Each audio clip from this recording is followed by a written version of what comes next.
Welcome to the Borland Climb. We hope this video helps. In this video, I will compare Supabase with building a custom backend using a code editor like VS Code.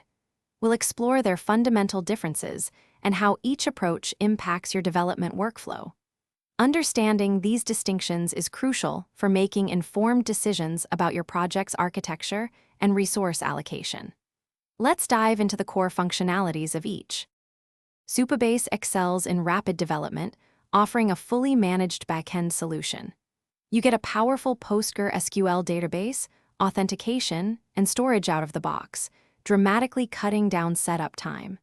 This allows developers to focus on their application's unique features rather than infrastructure.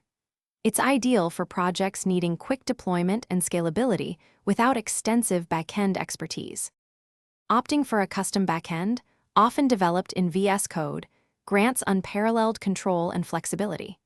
You can tailor every single component to your exact specifications, from database schema to API endpoints. This approach is perfect for highly complex or unique applications requiring deep customization. While it demands more initial effort and ongoing maintenance, the freedom it provides can be invaluable for specific use cases. Deciding between Supabase and a custom backend depends on your project's unique requirements.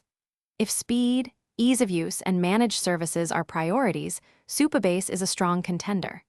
For maximum control, bespoke solutions, and deep customization, a custom backend built with tools like VS Code is preferable.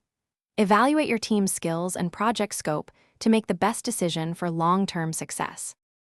Thanks for watching. Consider subscribing if we helped you.